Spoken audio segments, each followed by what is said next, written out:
Chapter 10. The Mysterious Bungalow. Abandoning her automobile, Nancy Drew hurried across the road and without an instant's hesitation plunged into the thicket where she had just caught a fleeting glimpse of a man she believed to be Jacob Aborn. She had acted upon the impulse of the moment and had not stopped to consider what might be the outcome of her daring. Fortunately, the man had failed to note the approach of Nancy's roadster and was unaware that he was being followed. Without turning his head or looking back, he trudged down a path which led deeper into the forest. Although Nancy was unable to see the man's face, she recalled the peculiar stoop of his shoulders and his manner of walking. There was no doubt in her mind as to his identity. Even had he not been carrying a small bundle, she would have been certain that it was Laura's guardian. "I wonder where he's going with that package," she questioned herself. "Here's where I play sleuth and see what I can find out." Following at a safe distance, she managed to keep the man in sight. He walked swiftly through the timber. Once, however, as a stick crackled under Nancy's feet, he turned and looked back. Only by quickly ducking behind a bush did Nancy save herself from detection. Jacob Aborn listened intently for a moment, and then, muttering to himself, continued through the forest. "I'd better be more careful if I don't want to get caught," Nancy warned herself. After that, she trailed Jacob Aborn more cautiously, keeping farther back. Where was the man going? Certainly not to his bungalow on the lake, for Laura had told her that was in the opposite direction. Presently, Nancy saw him disappear behind a clump of bushes. When she reached the spot, the man had vanished. In vain she looked about in all directions. Jacob Aborn seemed to have disappeared into thin air. "That's strange," she murmured. "I'm sure he came this way." It occurred to her that possibly the man had become aware that he was being followed and had hidden in the bushes to watch.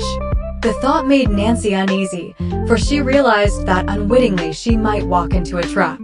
While she was not exactly afraid of Jacob Aborn, she had no desire to have him learn that she was spying upon him.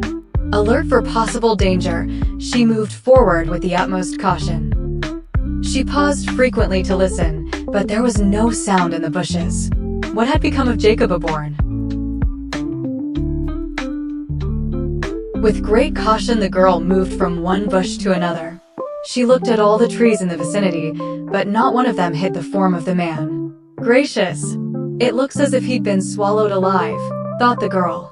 She examined the ground, almost expecting that there would be some cave or secret tunnel in that vicinity. But the ground was firm, and in many places very rocky. Not knowing what to think of the strange disappearance, she went forward slowly and cautiously, following the general direction the man had previously taken. Then, unexpectedly, Nancy Drew plunged through the bushes and stepped out into a tiny clearing. To her amazement, she saw before her a small bungalow which had fallen into a state of decay. The windows had all been boarded up, and the roof sagged. The yard was choked with weeds. One good gust of wind would blow the place over, Nancy told herself. This can't be the Aborn bungalow where Laura lived with her guardian. I wonder who owns the place. She stood in the shadow of the trees, curiously surveying the structure. A suspicion began to creep into her mind. Was it possible that Jacob Aborn had entered the building? If not, what could have become of him? Nancy was certain that he was not in the forest, for there was no sound in the bushes. What would Jacob Aborn be doing here, she wondered. There's something peculiar about it. Just then Nancy chanced to glance down toward the ground. Directly ahead, in the soft earth, she saw the print of a man's shoe. Instantly, her suspicions were confirmed. She was firmly convinced that Jacob Aborn had come this way. "I'll just have a look at that bungalow," she decided. With a quick glance about to make certain that she was not being watched, Nancy hurried toward the cottage.